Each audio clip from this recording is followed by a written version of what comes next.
Waktu saya tidak panjang, saya sampaikan di ujung, Turki Utsmani. Turki Utsmani, nah teman-teman, ada buku yang menurut seorang penulis yang pernah saya baca, buku ini tidak boleh beredar 75 tahun lamanya. Judulnya Militan Islam. Militan Islam. Penulisnya belakangnya Jason. Ada bukunya ada. Kalau antum yang bisa bahasa Inggris baca bahasa Inggrisnya, yang bisa bahasa Arab ada terjemahannya. Setahu saya terjemahannya Al-Islam Ats-Tsauri. Terjemahannya. Tentang militan Islam ini, menurut seorang penulis yang pernah saya baca dari, kalau nggak salah penulis dari Emirat atau dari mana, nulis tentang bahwa buku ini 75 tahun tidak boleh dikeluarkan. Kenapa tidak boleh dikeluarkan? Nah sekarang saya keluarkan. Saya keluarkan apa yang dibaca oleh para ilmuwan. Karena begitu antum baca, teman-teman, antum akan kembali ke Islam. Antum akan kembali mencintai Quran. Bahkan akan mencintai bahasanya Quran. Dan antum akan berusaha untuk bisa itu. Apa isinya? Di masa Turki Utsmani, sebelum Eropa keluar menjajah, Inggris dan Prancis melakukan penelitian.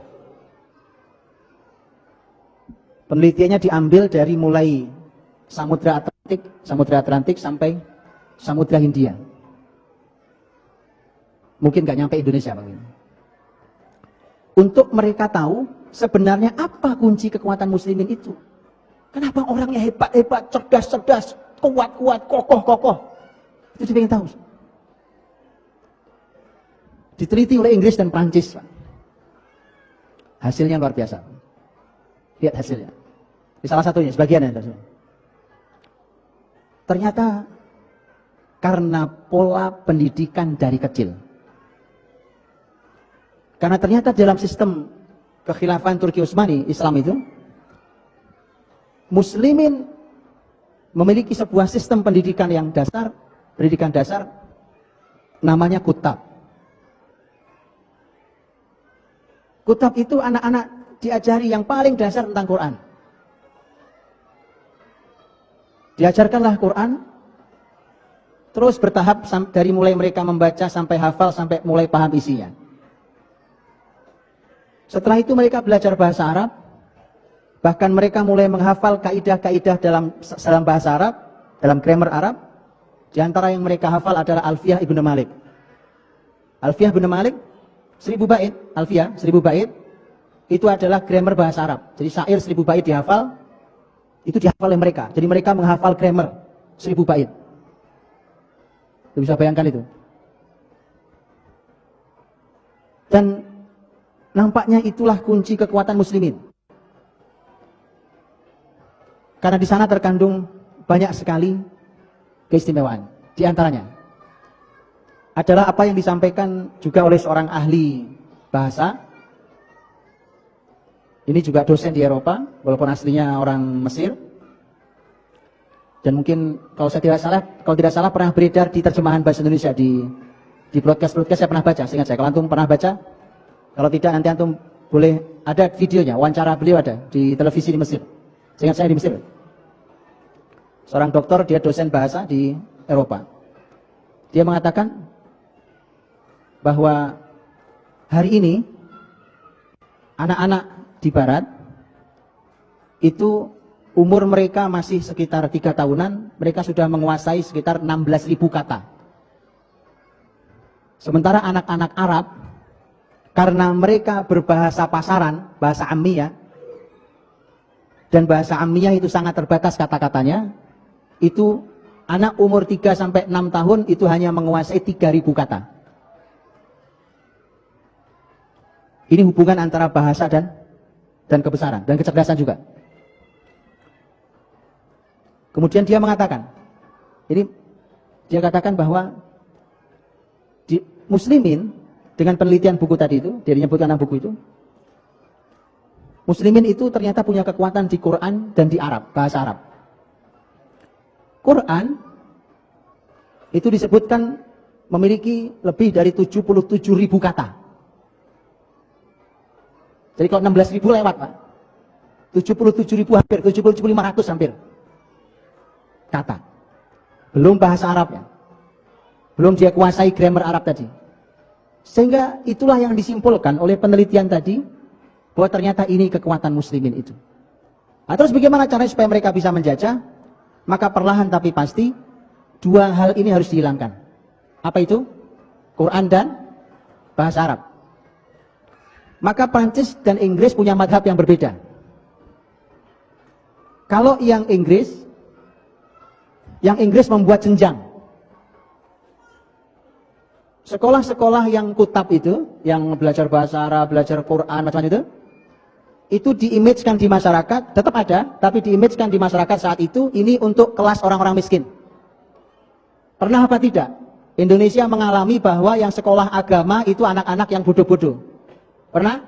Itu. Pesantren itu tempatnya orang buangan. Pernah? Pernah.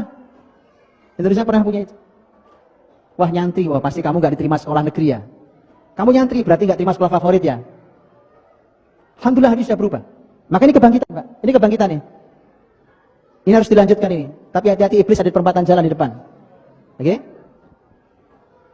Kemudian dibuatlah kelas tengah, ini versi Inggris. Dibuatlah kelas tengahnya. Kelas tengahnya itu dibuatlah sekolah-sekolah negara. Sekolah-sekolah negara dibuat, dan itu untuk ekonomi menengah. Ya kan? Makanya kalau sampai hari ini, mohon maaf, ini belum hilang sampai sekarang. Sekolah menentukan tingkat perekonomian. Betul ya? Di mana kamu sekolah? Di sini. Oh, pas kamu orang kaya ya. Gitu ya? Ya. Itu masih pola Inggris, Pak. Yang level tinggi adalah international school. Masih ada sampai hari ini? Image itu masih ada? Berarti belum bangkit kalau gitu. Belum, saya tarik lagi kalimat saya. Belum bangkit kalau gitu. Yang modern international school di mana tidak ada Quran, tidak ada bahasa Arab. Kalau yang tengah tadi lemah bahasa Arabnya, Qurannya juga lemah. Itu versi Inggris. Versi Prancis enggak, kelamaan, diberangus semuanya. Itu versi Prancis. Oke? Itu yang saya baca. Jadi teman-teman, maka menjajahlah mereka. Sisa-sisanya masih bisa kita rasakan. Sekarang antum tahu gimana cara yang mau jadi orang cerdas? Gampang, Pak. Gampang. Belajar syariat ini. Di mana belajar syariat? Jadi sampai masalah tempat. Bukan cuma belajar syariat. Enggak tempat. Contoh. Anak tua asal sudah 7 tahun. Apalagi laki-laki yang disuruh sholat. Betul kan? Ini teori kecerdasan ini. Suruh sholat. Kalau laki-laki sholatnya di mana? Di masjid. Ini tempat bikin cerdas, Pak. Asal masjidnya kembali fungsinya seperti Masjid Nabawi dulu. Ini tempat orang-orang cerdas, masjid ini. Makanya saya tidak aneh, tidak heran. Kalau hari ini mulai ada orang yang curiga terhadap masjid. Saya tidak heran. Anda sudah benar, curigai masjid. Karena memang itu tempat orang-orang cerdas, Pak.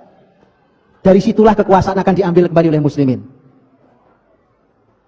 Jadi sudah benar, kalau masjid dicurigai, Pak. Itu sudah benar. Dan silahkan curigai. Anda berhadapan dengan ahlul masjid nanti di akhirat. Ya Allah. Oke, mudah-mudahan taubat. Kalau enggak taubat, saya enggak berani ngomong, Pak. Berhadapannya dengan ahlul masjid. Itu isinya orang cerdas di masjid, Pak. Antum silahkan baca sejarah masjid di sepanjang sejarah Islam. Anda akan lihat di situ tempat didik anak supaya cerdas. Masukin ke masjid. Di tempatnya, pelajarannya, polanya dan seterusnya, itu diurutkan begitu cerdasnya luar biasa. Karena nanti anak-anak kita akan ketemu tentang pola materi ilmu yang tidak pernah mungkin diajarkan oleh orang-orang barat.